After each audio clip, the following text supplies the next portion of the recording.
In this video tutorial, we will introduce the ray model of light. First, let's begin with what is light? Well, any physical substance able to transfer energy is known as a medium. Some forms of energy require a medium for transmission. So for instance, heat energy. With heat energy, a substance, a medium, is required for that energy to move from one area to another. So for instance, heat from this flame is transferring energy into this medium, this metal atom. And these metal atoms start to vibrate, start to move faster. As they vibrate and move faster, they push their neighboring atoms, causing them to vibrate and move faster as well. Over time, more and more neighboring atoms start to vibrate, start to move faster, and that is how the heat energy propagates, how it moves from one area to another. And that's why if you heat up one side of a metal bar, eventually the other side of the metal bar will start to get hot as well. So this is an example of heat energy using a medium, this piece of metal, to transfer energy from one area to another area. But when it comes to light energy, a medium is not required. Instead, it behaves as an electromagnetic wave, something with both electric and magnetic properties.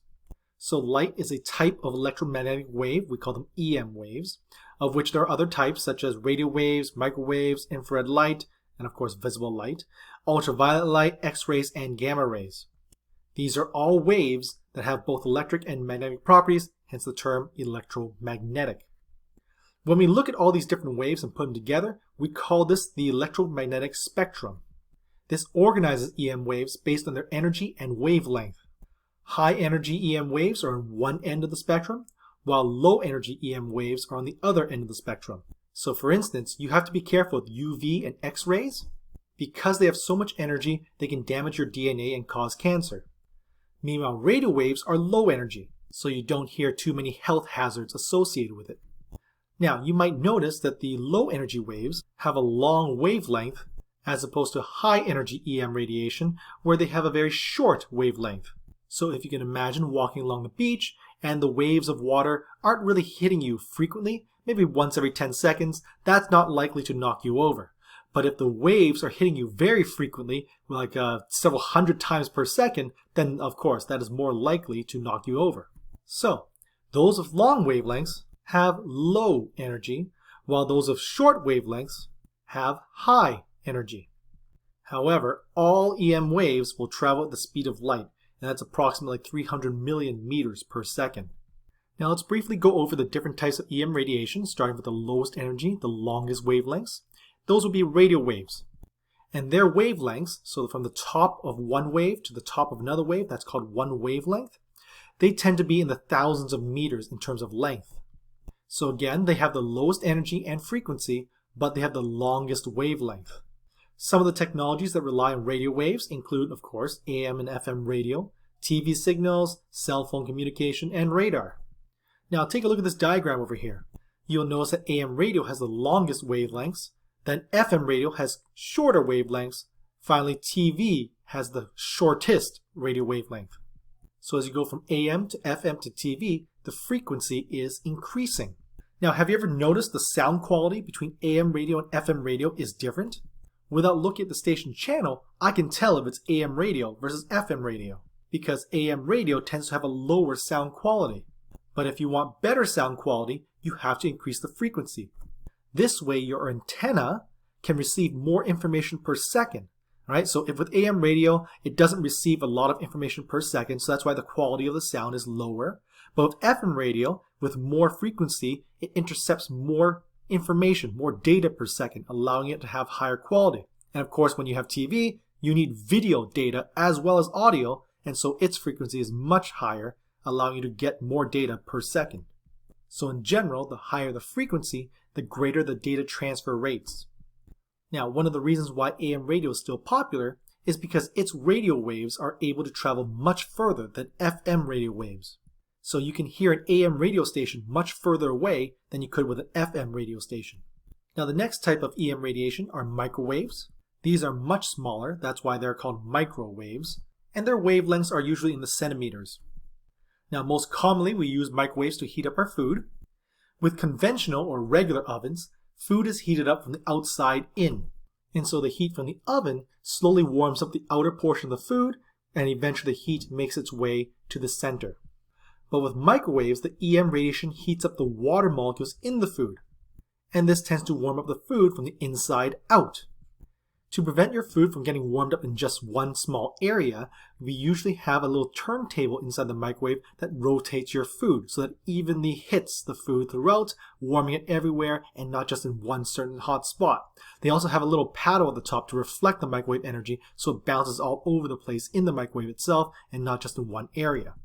But even with all this, the microwaves still aren't always evenly distributed, and that's why when you heat your food in a microwave, there'll still be some areas that are very hot and some areas that are very cold. Where the microwaves have been hitting quite a bit, that's where it's going to be a hot spot. Where the microwaves don't hit very often, that's where your food will still be cold. This is why the instructions on microwavable foods recommend that you stir the food in order to mix up the hot areas with the cold, and as well to just let it sit and stand for a bit in order for the hot areas to radiate and transmit their energy, their heat energy, to the rest of the food so it's more evenly distributed. Now, if you've ever looked at a microwave before, you will have noticed that there is a screen on the front door. These holes are too small for microwaves to escape. So the screen is there for your protection. Don't get me wrong, I still won't recommend that you put your face in front of the microwave, but it should be relatively safe because most of the microwaves should not be able to escape through these holes because these holes are too small for the microwaves to get through. I have also heard that it's very difficult to microwave ants. Not that I've tried, nor do I recommend you do so, but because ants are so small in comparison to the size of the microwave, these microwaves will typically miss them completely. Now, on the off chance that an ant does get hit by a microwave, they're not stupid. If it's hot over here, they'll just move over to the left or move over to the right in order to avoid getting hit by those microwaves. Furthermore, ants are very good at dissipating heat from their bodies, so even if they did get hit by the occasional microwave, that in conjunction with their small size makes them less likely to get burned in a microwave. Finally, many telecommunication devices, including cell phones, also use microwaves. Their data signals are usually in this range. So the question is, where do you keep your cell phone most of the time? And which parts of your body are constantly being exposed to microwave radiation? Now, the next type of radiation is called infrared light. Typically, this is in the 10 to the power negative 5 meter range. Infrared is popularly referred to as heat radiation, as all objects emit infrared waves in the form of heat. The sun warms our Earth primarily through infrared radiation, and we often do the same when we try to keep food warm. So if you ever look at a buffet or a cafeteria, you'll typically see little infrared light bulbs shining down on the food in a little red glow, if you will, in order to keep it warm. That red glow is the part of the infrared light that's leaking into our visible spectrum that we can actually see. But infrared light itself cannot be seen with our eyes. We do not have the organ or the cell structure necessary to detect infrared light as we do with visible light. However, certain animals, like snakes, do have organs that are able to detect infrared. This allows them to hunt in the dark. As long as the object releases heat or infrared radiation, their organs can detect it and see that object in the dark. Try it out sometime. Most cameras built into cell phones are able to detect infrared light. You can't see it, but your cell phone camera can. So try it out. Take a TV remote control and press a button while aiming it at your cell phone camera. There is usually a smooth black plastic that protects the infrared light bulb at the tip of the remote control. Just aim it at the cell phone camera, press a button, and you should be able to see that infrared light bulb shine. Of course, if you look at it directly with your own eyeballs, you'll see nothing. But if you put it up to the camera on your cell phone, you'll definitely see it at that point. You may have noticed these LEDs on security cameras. They usually glow with a very, very faint red light. That's primarily because these LED bulbs may not be super efficient, and so instead of giving off only infrared light, they leak a little bit of red visible light to us as well. In any case, the infrared light given off by these bulbs will brighten up the entire room with infrared light that the camera can see, but we can't see with our eyes. Finally, we come to visible light. This is the part of the EM spectrum that is detectable by human eyes. The colors in this spectrum range from red all the way to violet, where red light has the lowest energy and frequency as well as the longest wavelength, versus violet light, which has the highest energy and frequency and the shortest wavelength. And that's why they call it infrared, because infra means before, right? Just before the red, versus ultraviolet, which is our next topic, Over here, ultra means just beyond the violet, and that's what ultraviolet is, just past the violet range that we can see. So your eyeballs cannot detect infrared, they cannot detect ultraviolet, but any light that leaks in on either side we can detect. So we can detect infrared radiation that leaks into our visible range as red colors, and we can see UV radiation that leaks a little bit into our visible range as violet or blue colors. Now, just as some creatures are able to detect infrared radiation, others are able to detect UV radiation. So for instance, insects and birds. That's why many bug zappers are in a bluish purple color, as insects tend to be more attracted to this range of the EM spectrum, and when they fly towards the light, they eventually hit this electrified grid and get zapped. Now, as I mentioned before, due to the high energies of UV light, it can cause skin to tan or sunburn, it can damage DNA, increasing the risk of developing cancer, but it's also used to kill bacteria in food and water. X-rays, as we know, are normally used for medical imaging. That's because X-rays pass through skin and muscle much more easily than it does bone. The X-rays that do pass through your skin and muscles will color the film, while those that are stopped by your bones will not. So this is a photo of one of the first X-rays ever used. Again, due to the high energy nature of these waves, repeated exposure can mutate DNA, increasing the likelihood of cancer. Ironically, this can also be used to treat cancerous cells, as we can damage their DNA to the point where the tumor dies. Finally, we have gamma rays. These are the highest energy or highest frequency, but have the shortest wavelength on the EM spectrum. Normally, gamma rays are released through radioactive decay or nuclear explosions, and most gamma rays from space are absorbed by our atmosphere. Again, not only can it cause cancer, we can also use gamma rays to treat cancer. If you develop a cancerous tumor deep inside the brain, in the past it would have been considered inoperable because you wouldn't be able to reach that part of the brain without killing the patient. Well, enter in the gamma knife. This machine is able to map the brain with extreme precision and then fire gamma radiation at the tumor itself. And by firing at it from many different locations, only the areas that are hit multiple times will receive a lethal dose of radiation, thereby killing any cancerous cells in that area. At the same time, the healthy parts of the brain only receive a low dose of radiation, not enough to kill them off. So this is a very impressive way to treat cancers that a few years back would have been untreatable. Moving ahead, let's talk about how light is produced. Now remember, visible light is the part of the EM spectrum that we can detect with our eyes. Luminous objects are those that produce their own light. So the sun, light bulbs, fireflies, these are all examples of objects that produce their own light. But if something doesn't produce its own light, how are we able to see them? We call these objects non-luminous, meaning they do not produce their own light, but instead reflect it. And when light from a luminous object bounces off them towards your eyeball, that's how you can see these objects that don't give off their own light. Now, there are several ways to produce light. The first is through incandescence. This is the production of light as a result of high temperature.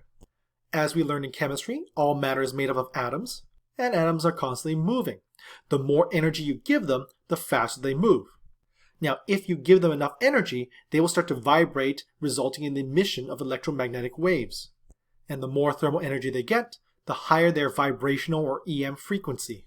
So as an example, a heating element on a stove, as you apply electrical energy to it, it starts to heat up. And if you recall, heat gives off infrared radiation.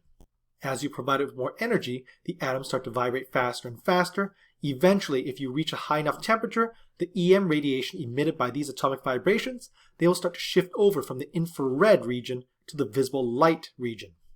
And that's when these things start to glow, from red hot to orange to yellow, and eventually, if you get hotter than that, green, blue, and violet.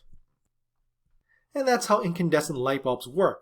An electric current flows through a very thin wire filament, typically made out of tungsten, because tungsten has a very, very high melting point, so it doesn't melt as easily. As that tungsten metal starts to heat up, it goes from red to orange, then finally yellow, and eventually white light. Now, when they manufacture these light bulbs, it's important that they take all the oxygen out of the light bulb. Otherwise, the metal will burn, and the light bulb will burn out. Now, the problem with incandescent light bulbs is that only 5 to 10% of the electrical energy is converted to visible light. The rest of it is wasted as infrared or as heat. And so these light bulbs are not very efficient. Usually the purpose of a light bulb is to provide light, not heat. Now another way to generate light is through electric discharge. When an electric current passes through a gas, it begins to emit visible light. And depending on the type of gas that it's being applied to, you get different colors. And that's how neon signs work. We fill these glass tubes with different types of gases, apply electrical voltage to it, and they start to glow different colors. Lightning is also an example of electric discharge. Essentially, it glows this specific color because of the nitrogen and oxygen gas in the atmosphere. Now, light can also come from phosphorescence. When phosphors absorb UV light, they can store some of the energy and slowly release it back in the form of low energy visible light. And that's how our glow-in-the-dark items work. Now, this emission of light is not immediate. It does take time for the phosphors to absorb enough energy before they can start to glow. That's why you have to expose those glow-in-the-dark stickers to some light first before they can glow. And depending on the material, the release of light can range anywhere from just a few seconds to several days. Now, a very similar method to this is called light from fluorescence, where a fluorescent material absorbs UV light and visible light is immediately given off. So we are converting UV light that we cannot see into visible light that we can see. Now, these fluorescent bulbs rely on both electric discharge and fluorescence in order to give off visible light. Inside these fluorescent light tubes are some mercury vapor. When an electric current runs through this mercury vapor, it emits UV light. But UV light can't be seen by our eyes. So in order to convert it into visible light that we can see, they coat the inside of these tubes with a fluorescent material. And when the UV hits that fluorescent material, it begins to glow in the visible light range that we can see. Now, this method of generating light is 4 to 5 times more efficient than incandescent light bulbs, but it's extremely toxic because it contains mercury. These two methods of light production are very similar to each other, chemiluminescence and bioluminescence. With chemiluminescence, light is produced as a result of a chemical reaction, with very little or no heat being produced. So an example of this would be glow sticks. Meanwhile, bioluminescence is the production of light in living organisms as a result of a chemical reaction. So bioluminescence is basically chemiluminescence, except the chemicals are created by living creatures. Examples of this are anglerfish that have a dangling lure where inside you will find bacteria. This bacteria glows, thereby attracting creatures towards the light where it can then eat it. And of course, the less scary example, fireflies. Now, light from triboluminescence is the production of light from friction as a result of scratching, crushing, or rubbing certain crystals. So when certain types of crystals are rubbed together, that friction generates light. You can try this out yourself. Go to Shoppers Drug Mart or wherever and try to buy some Lifesavers Wint O Green flavor. When you chew these candies, those sugar crystals inside will start to rub against each other, releasing some electrons. These electrons might hit nitrogen gas molecules in the air, giving off a little bit of light. Now, before you go out and buy some, be aware the light created by triboluminescence is not very bright at all. In order to see anything, I had to be in a super dark room, so I kind of just locked myself in a washroom and just started chewing with my mouth open while staring at the bathroom mirror. Unfortunately, people start to ask questions when they hear loud chewing noises coming from a dark washroom. So just FYI, this experiment might not be worth it. Now, a more efficient way to produce light is through light-emitting diodes, also known as LEDs. Here, light is produced as a result of an electric current flowing through semiconductors. These semiconductors are substances that only allow current to flow in one direction, resulting in the emission of light. Because there's no filament needed, LEDs release very little heat and they're very energy efficient. Now, the last method of producing light is with lasers. Now, in case you didn't know, lasers is an acronym standing for Light Amplification by Stimulated Emission of Radiation. So lasers produce a very intense and concentrated narrow beam of light at a specific wavelength. When we shine white light through a prism, we see a rainbow effect because white light is comprised of all the colors, all EM wavelengths in the visible spectrum. Laser light, however, is pure in color because it only has one EM wavelength. So now that we know what light is, let's talk about some of its properties. Geometric optics describes the path that light takes when it strikes an object. First off, light travels in a straight line. It will never curve, at least not without some external influence. So if I look through a tube, I would be able to see candlelight. But if there was a curve in the tube, I would not be able to see the candlelight because light only travels in a straight line. It doesn't curve by itself. Now, a light ray is a line and arrow that represents the direction and straight line path of light. So it helps us to visualize the path of light as it leaves its source. Such light rays are called incidence light. Now, in general, there are three types of matter. Those that are opaque and do not allow any light to pass through it. So all incident light from the source is either reflected or absorbed by the material. Then there is translucent, where this material allows some light to pass through it. Objects behind are not easily visible, however. Finally, materials that are transparent allow most light to pass through it easily, and objects behind it can be clearly seen. Now, a mirror is defined as any polished surface that reflects an image. Most modern mirrors have a thin reflective film, usually a reflective metal like silver or aluminum, and then they'll place a piece of glass over top of that to protect it from getting tarnished. When we draw a scientific diagram of a mirror, the smooth straight line represents the reflective surface, while the hatchet lines on the other side represents the non-reflective surface, the opaque side. Image is another key term that we'll be using quite a bit. It is a reproduction of the original object through the use of light, while reflection refers to the bouncing back of light off of an object. So in this case, the original flowers would be called the object. As the light reflects off the mirror and into your eyes, you see something called an image. It's not the original object. This is a reproduction of the original object through the use of light. Finally, a plane mirror is a flat mirror. Later on in this unit, we'll be discussing the properties of curved mirrors, but for now, let's talk about flat mirrors, also known as plane mirrors.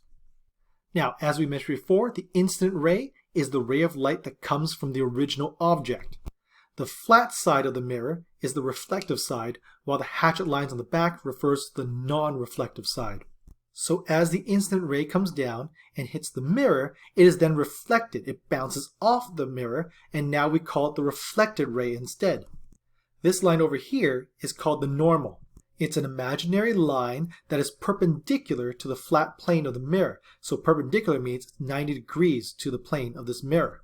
The angle with which the incident ray hits the mirror is always measured from the normal to the incident ray, and never from the mirror to the incident ray. The same is also true for the angle of reflection. Always measure it from the normal to the reflected ray, never from the mirror to the reflected ray. Now, the law of reflection describes the relationship between the angle of incidence and the angle of reflection. When you measure these two angles, you will find that they are identical. So the angle of incidence, represented by this symbol, theta I, so theta is part of the Greek alphabet. Theta I, theta stands for angle, I, incidence, is equal to the angle of reflection. Theta R is the symbol we use for angle of reflection. Now, make sure you use lowercase r. R stands for reflection. A capital R stands for refraction, which is something we'll talk about later in this unit. So once again, the law of reflection states that the theta I is equal to theta R. Furthermore, the incident ray, the reflected ray, and the normal all lie on the same plane. So when the incident ray comes down and reflects off the mirror, it's not going to bounce towards you or bounce away from you. It's going to bounce along the same plane. Imagine if this was a sheet of paper, a flat sheet of paper. It all must lie on this flat sheet of paper. You can't come in and bounce out. Can't come in and bounce in. It must bounce along this two-dimensional plane. Now, there are two types of reflection: specular reflection and diffuse reflection. If you have a reflection off a smooth surface, that's specular reflection. If you have reflection off of an irregular or a dull surface, that's called diffuse reflection. So these two would be examples of specular reflection because their surfaces are quite smooth. Meanwhile, these two are examples of diffuse reflection. You can see that their surfaces are not smooth, so the reflected rays are not all parallel, giving you a nice sharp image. Instead, it's an irregular surface, and the reflected rays bounce all over the place, resulting in images that are not as sharp as they could be. Once again, you'll notice we have that imaginary line that is perpendicular to the reflective surface. That's called the normal. The angle of incidence always equals the angle of reflection. This is true even if you have a diffuse reflection. So if the surface is rough and not flat, you must draw a different normal for each incident ray where the normal must be 90 degrees to that specific area where each incident ray comes in contact with the reflective surface. So although the angle of incidence and the angle of reflection are still identical, because the normal is placed at a different angle for each location, your reflected rays kind of bounce all over the place. So if we zoom in on this irregular surface, because there is no flat line at this point, we have to draw an imaginary plane, a kind of line of best fit that we call a tangent. To do this, I usually rotate my ruler until the angle here and the angle here are approximately the same. And that would be my reflective plane at this specific point. From there, I just draw 90 degrees up from this plane, and that would be my normal. I can then measure the angle of incidence, theta I, and measure that angle as my theta r, because they should be identical. And now I can draw my reflected ray. Of course, you will use a ruler. So how do we draw images in a plane mirror? First off, you must understand that we don't actually see with our eyes. Instead, we see with our brain. We use our eyes to detect incoming light rays, but it is the brain that takes this information and interprets it, telling us what we actually see. As such, our brains are easily fooled by optical illusions. We know that light travels in a straight line. This belief is so strong that the brain will project the reflected rays from a plane mirror backwards into a straight line. As such, the brain thinks there is a light source behind the mirror. This is called an apparent source. So here's the original object. It's sending light rays towards the mirror, and it bounces off the mirror towards our eyes.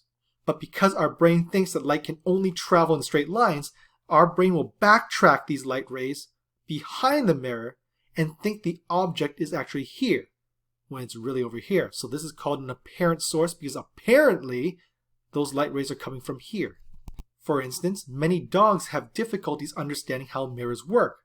They will either treat the image as another dog or just ignore it altogether.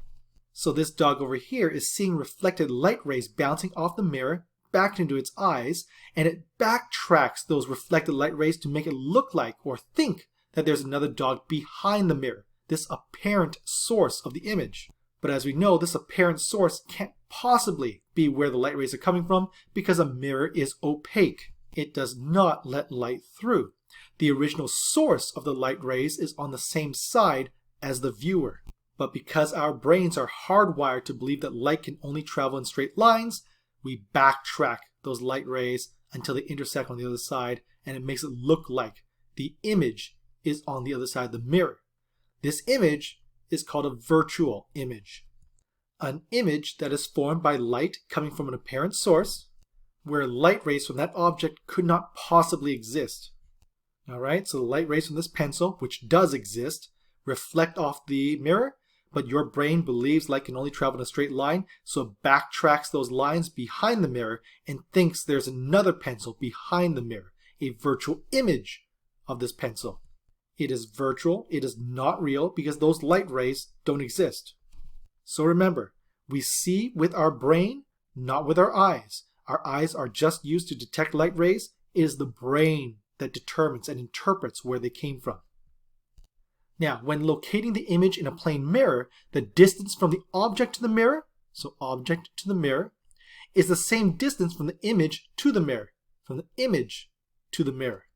So this distance here is identical to this distance here. The same goes for these other distances as well. Furthermore, the object to the image line, so from the object to the image, this line, is perpendicular. So that means at a 90-degree angle to the mirror surface. So if I gave you this side of the diagram only and asked you to then draw this side of the diagram, so draw the image of the object, you would simply draw a perpendicular line from one point to the other and then make sure the distance is identical between the two.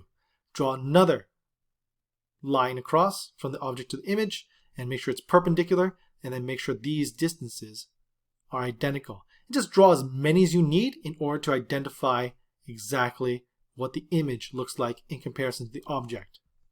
So let's try this example. Here's the original object, here's the plane mirror. I want you to draw the virtual image for this object. What would it look like on this side of the mirror? So the first step is to draw a horizontal line. And then I'll do another one down here at the bottom as well. Whoops. Next up, I'm going to measure the distance from here to here, from the object to the mirror. Then I'm going to duplicate this distance over here because the distance from the object to the mirror is equal to the distance from the mirror to the image. I'm going to do the same for the top, measuring the distance from the object to the mirror. 1, 2, 3, and 4.